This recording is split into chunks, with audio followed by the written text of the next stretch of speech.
Today is... Bata pa lang si Rowena, pangarap na ng kanyang ina na siya'y maging isang guro.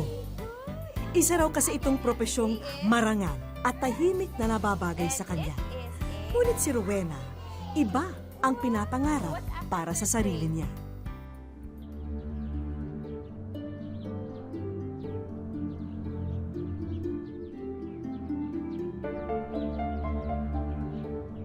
Tingnan niyo mga kasama niyo. Kung sino man ang gumawa sa inyo ng kalokohan kahapon, idinamay niyo na yung lahat ng mga kasamahan niyo ngayon. Sa hukbong kapulisan, itong tatandaan niyo, ang kasalanan ng isa ay kasalanan ng lahat. Isa pa! Magiging epektibo lang ang hukbong kapulisan kung magkakaisa tayo sa isip, sa salita at sa gawa. Boom! Tumol tayo! Yes, sir. Okay.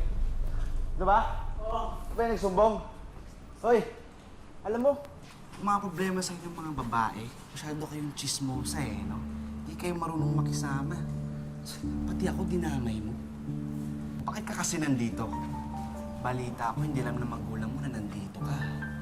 Teka nga lang, di ba dapat nasa kusina ka o nasa parlor ka? Nagpapaganda para sa gwapong katulad mo.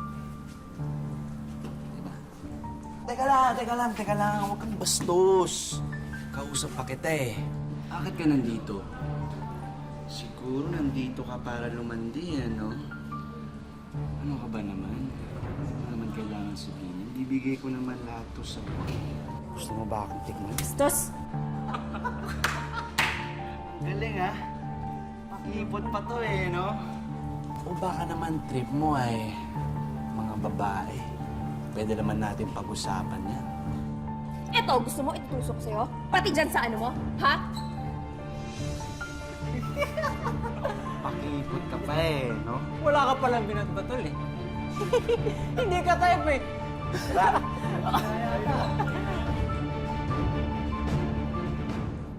Kapag sinabing dalagang Pilipina, kaakibat daw nito ang mga katangiang mahinhin, mapag-aruga at mapagmahal sa kapwa. Kaya naman ang pinasok ni Rowena ang mundo ng pulisya. Dumaan siya sa hirap at pangungutya para lang patunayan na ang mga Pilipina ay likas ding matatag at matapang. Magandang hapon po. Ako po si Vicky Morales at ito po ang Wish Ko Lang.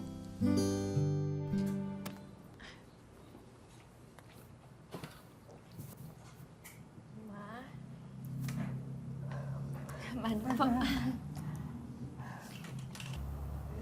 Kumusta training mo? Okay naman po, ma. Rena? Sana bago ko mawala sa mundong to, Ma, huwag ka naman magsalita ng ganyan, please. anak, kailangan pag-usapan na natin to. Pero sana nga, bago pa may mangyaring masama sa akin, makita ko na isang ganap ka na nag-teacher. Di ba, anak? Pangarap nating dalawa yun. Apo, pagsisikapan ko po. Inasikaso ka ba ni Dino? Dino! Dino, bumaba! Nasaan ka ba? Rena. Dino! Nandyan ka ba? Dino, nandyan ka ba? Lumabas ka nga dyan. Dino! Ang ginagawa mo sa loob, ha? Tsaka ate, bad timing ka naman. Ano to? Wala yan. Ano to? Nagdadrugs ka? Nagdadrugs ka? Lumabas ka na nga. Bangag ka ba? Ano ba? Bakit ba ako pinapakialaman? Matindi yung pagsisinungaling mo kay mama ang pakialaman mo. Shh! Kang maingay. Iba yun, iba yan. Alam mo ba ginagawa ng mga pulis sa adik ngayon, ha? Pinapatay. Subukan nila kung mahuli nila ako. Nakakalimutan mo na ba, pulis ako. Hindi ako magdadalawang isip na ipakulong ka. Sinasabi ko, itigil mo yan. Huwag mo sabihin yan. Gawin mo. Ang problema mo, Dino, tayo na nga lang nandito eh. Tayo na nga lang. Kung hindi ka natatakot magbago ka naman para kay Mama. Mamamatay na rin yun dahil sa cancer. Bastos ka! Tama na yan! Huwag pagsasabihan ng ganyan si Mama. Sobra ka! Bakit ikaw, ate, hindi ka magtino? Parehas lang naman tayo nagsisinungaling, ha?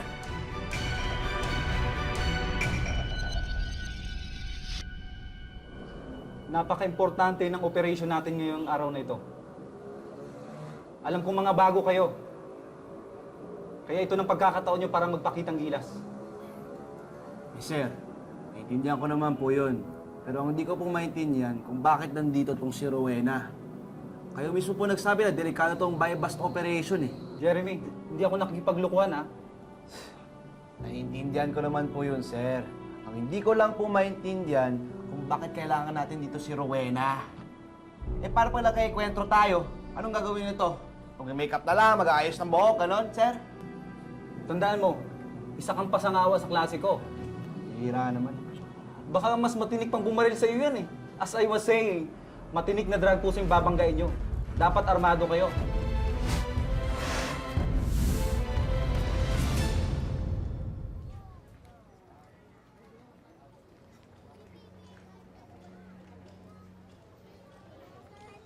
Tol, sige no. Pautang muna, babawi na lang ako next time, promise. Kahit 100 lang. Babawi ako next time. Anong tingin mo dito, sari-sari store? Kung wala kang pambili, magparehab ka na lang.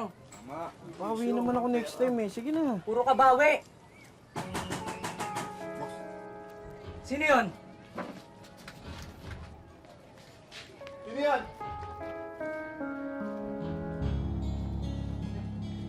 Sino yan?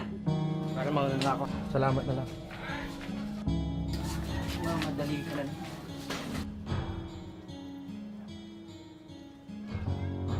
Ano nangyari? Loko yung batang yun, inuhansi tayo ah. Abuli mo! Takbo! Bilisan mo! Ayun, may tumatakbo!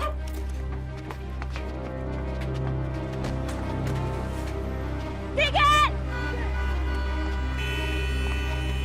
Tigil!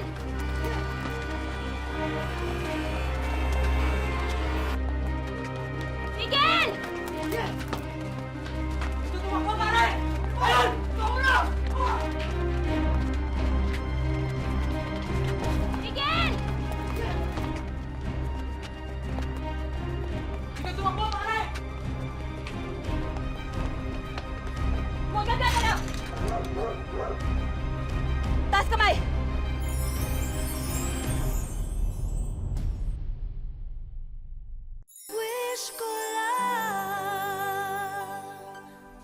Bata pa lang, nais nang manilbihan ni Rowena bilang isang pulis. Ngunit paano nga ba niya gagampanan ang kanyang tungkulin kung ang mismong kapatid niya ang lumalabag sa batas na kanyang itinataguyod? Ano nga ba ang mas importante? Ang sarili niyang pamilya o ang tungkulin para sa bayan?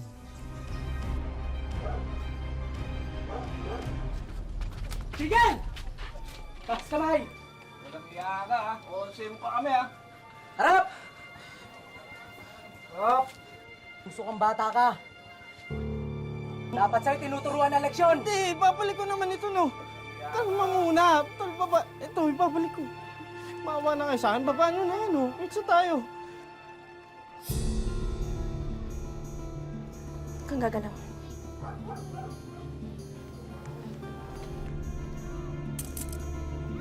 Oo, same mo pa kami ha. Oo, ito na. Maawa kayo sa akin.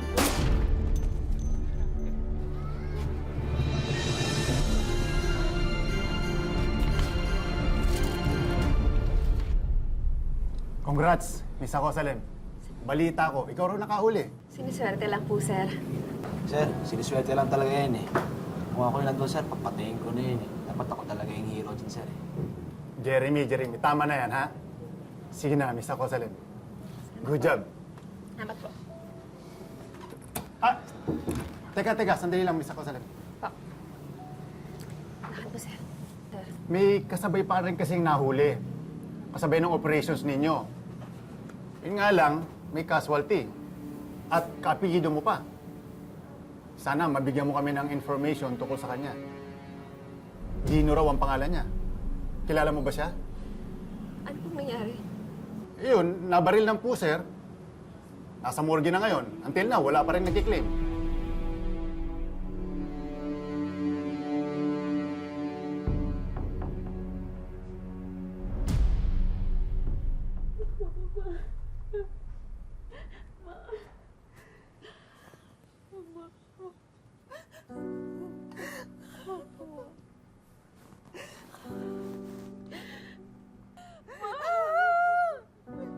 Lubhang ikinasama ng loob ng kanilang ina ang nangyari sa nakababatang kapatid ni Rowena. Hindi na rin niya maiwasan na sisihin ang sarili, lalo na't alam niyang meron sana siyang magagawa.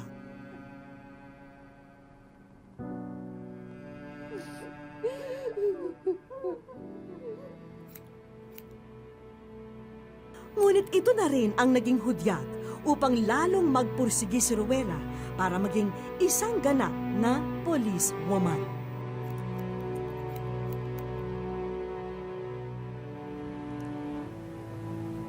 Bakit ganyan ang buhok mo? Ginagaya mo ba ako? Tsaka, bakit ka naka-uniforme na pang pulis? Rowena, huwag mong sabihin sa akin. Ma, meron ako ipagtatapat sa'yo. Pero sana mapatawad mo ako. Yung pangarap mo sa akin na maging teacher, hindi ko na matutupad yun, Ma. Ma, sana patawarin mo ko. Isa na akong ganap na pulis. Rowena naman. Nawala na nga sa atin yung kapatid mo. Tapos, ngayon naman, isusubo mo yung sarili mo sa peligro. Ma, maligaya ako sa ginagawa ko. Sana bigyan mo naman ako ng pagkakataon. Wala naman ako magagawa.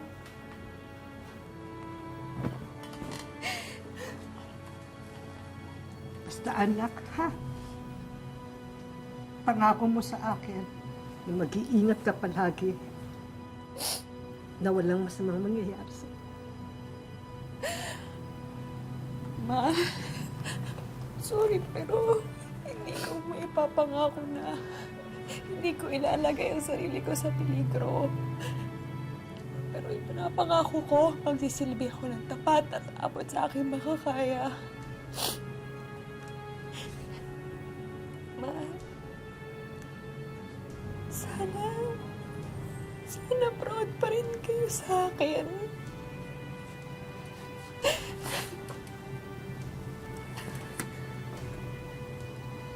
Anak, kaya gusto ko pang mabuhay. Dahil sa'yo. At palagi ako magiging proud sa'yo. Kahit ano pang maging profesyon mo. Proud ako sa'yo, anak. Nagmamalaki kita. Nagmamalaki kita. Mapapatunayan ko sa'yo balang araw na tamang naging desisyon ko. Ngunit hindi na naabutan pa ng kanyang ina ang tagumpay na tinamasa ni Rowena.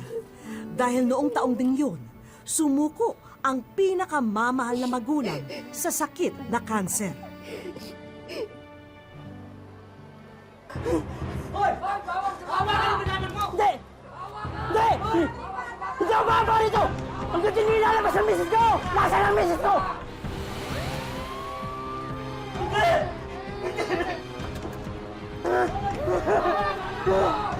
Asa dito? Hindi! Hindi! Nilabas niya yung misis ko! Nilabas niya yung misis ko! Hoy! Gaba mo na yan, ha? Huwag mo itaro yung mga anak mo sa kalokohan mo! Hindi! Bububog kita eh! Hindi ako baba rito hanggang di nyo ilalabas yung misis ko! Hindi ako baba rito! Hindi na ako ilalabas ng asawa ko! Wala iniwan ng misis na to eh. Tama na sa ulo to eh. Sino pang madaming bata? Papatayin ko to! Ilabas yung misis ko! Ibaba mo na yan! Kung hindi, magpapaputok ako! Ano? Target ko na to! Jamie! Tutuluyan ko talaga to! Hanggang di nyo ilalabas yung misis ko! Jamie, ano ba? Ano ba? Hanggang di nyo ilalabas yung... Hold on! Tabi. Hawakan mo sa anak mo! Diyan lang kayo! Diyan lang kayo! Hawakan sa anak mo! Tay? Tay, nasa po kayo? Wala naman po kinalaman yung anak ninyo. Huwag naman po natin siyang idamay dito. Sinabi niya sa akin na mahal niya ako at ang mga anak namin. Pero anong ginawa niya? Iniwanan niya pa rin kami! Sinungaling siya! Tay, naiintindihan ko po kayo. Alam ko masakit talaga pag niloko kayo. Pero tay, di ba? Kapag mahal mo, hahayaan mo lumigaya. Bakit? Kapag pinatay ka ba ito, pinakawala ko ba ito anak ko? Makasigurado ako na hindi mo ako papatayin. Tay, nangangako ako, hindi kita sasaktan. Papa, sinungaling! Tulad ka rin ng misis mo! Pare-pareho lang kayo! Iwan! Nilokohin mo lang ako! Tay, bababa ko yung baril ko, ha? Mag-usap tayo. Sige! Sige!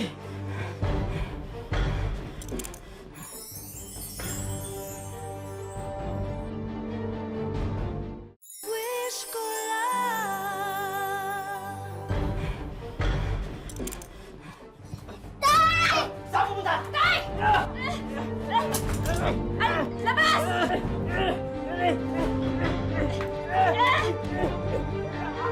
Huwag kang gagalaw! Wala kang kwenta ka, ma! Dapat barilin na kita eh! Jeremy, wag! Nangako ako. Tayo! Taas ang kamay! Taas ang kamay! Sandal sa pader. Sige na, pusasa mo na.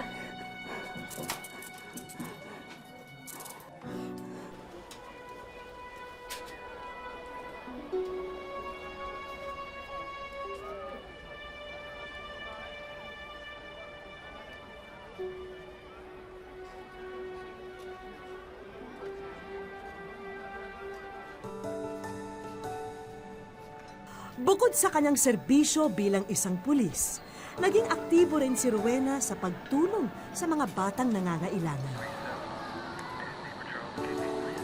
Copy. Sir, re-responde lang ako. Ikaw na bahala dito, ha? Thank you.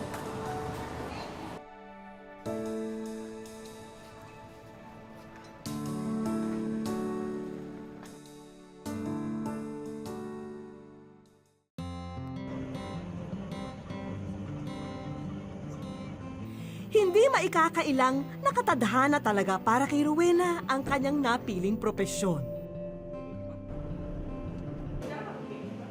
Sa katunayan, isa na siyang Police Senior Inspector at Provincial Chief ng Women and Children's Protection Desk sa lalawigan ng Compostela Valley.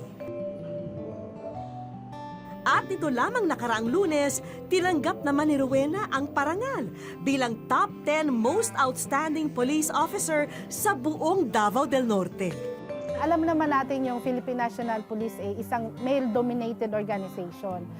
Kahit naman sa isang simpleng bahay, talagang maasikaso sa mga taong pang babae at mga pangbata ay isang ina. So yun ang nakikita kong dahilan na sa tingin ko ay kailangan ko ring maging isang magandang halimbawa ng pagiging pulis. Malayo na nga ang narating ni Rowena bilang isang alagad ng batas.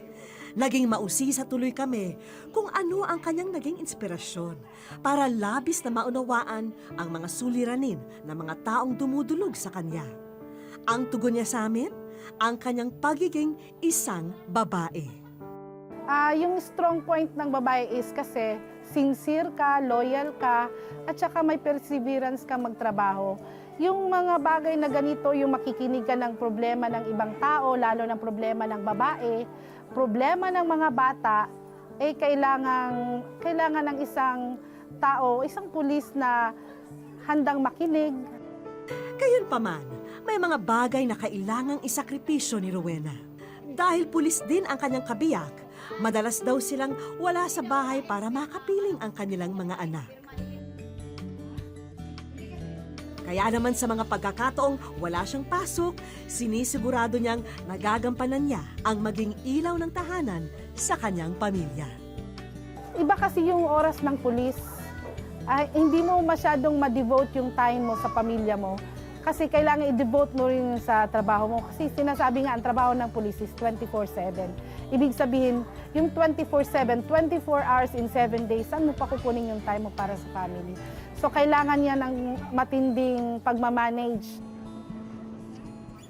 Sa nangyayari ngayon sa ating kapaligiran, hindi maiaalis ni Rowena na may namumuong takot at pagkailang ang publiko sa mga katulad nilang nakasuot ng uniforme.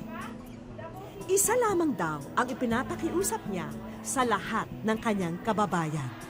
Hinihimo ko lahat ng mga tao, yung mga community natin, na pagkatiwalaan lang nila ang pulis.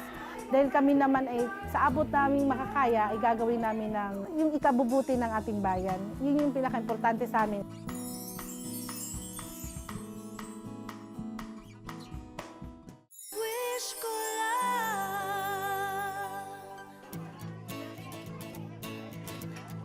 Naging panata na ni Rowena ang pagsasagawa ng soup kitchen o pagpapakain ng lugaw sa mga batang kapuspalad sa mga barangay sa kanilang lugar. Paraan daw niya ito para ibahagi ang mga blessing na natatanggap niya sa buhay. Nagiging tulay din ito para mas mapanatag ang loob sa kanilang hanay ng mga taong kanilang pinangangalagaan. Walang kaalam-alam ang mga pulis na nagsasagawa ng feeding na magiging ekstraordinaryo ang araw na ito sa tulong ng mga batang naging malapit na rin sa kanilang manang Rowena. Nagsimula kasing magsilapitan ang mga batang may tanga na puting bulaklak. Alay daw nila yon sa babaeng pulis na parating nagdadala ng pagkain sa kanila. Uy, asa man na?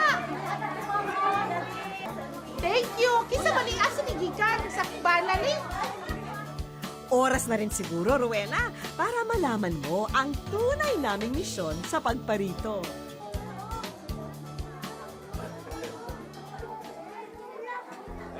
Ikaw ay nasa wish ko lang.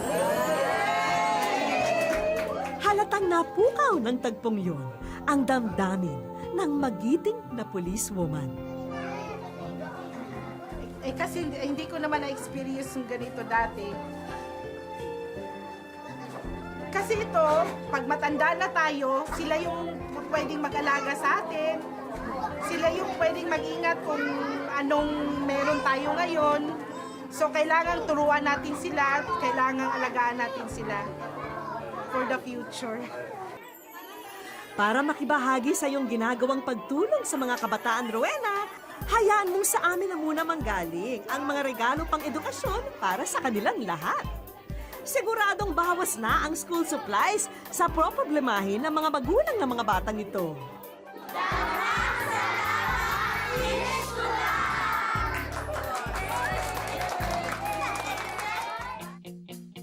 Habang nasa daycare center pa ang grupo ng ating bida, paspas din ang ilang naming kasamahan para may ayusin na sorpresa sa isang bahagi ng bahay nila Rowena.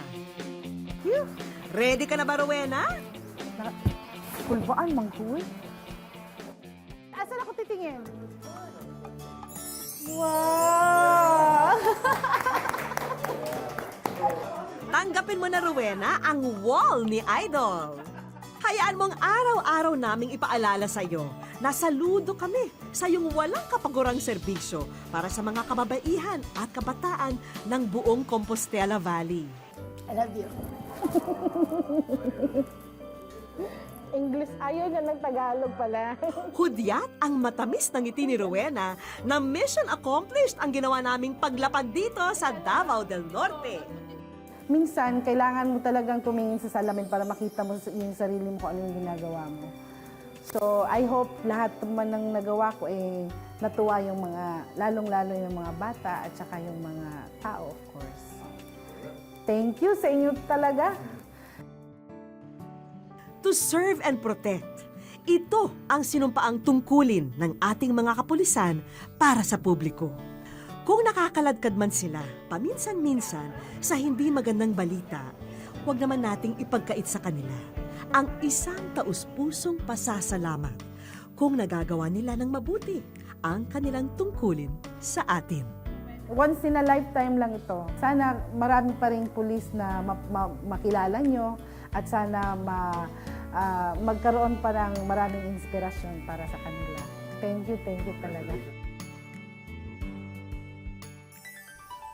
Hindi nasusukat sa kasarian ang kakayahan upang manilbihan para sa bayan. Kahit sino, pwedeng pagsimula ng pagbabago at maging halimbawa kung ang dedikasyon at pagmamahal sa ating kapwa ay nasa ating puso. Salamat po sa inyong pagsubaybay mga kapuso. Hanggang sa susunod na Sabado, ako po si Vicky Morales at ito ang Wish Ko Lang. Kang susuko, kaya mo itong abutin. Chris, matulog ka na. Natatakot ako na eh. Baka bangungutin na naman ako. Ay, naku, babangungutin ka talaga kasi nagpupuyat ka. Sige na, matulog ka na.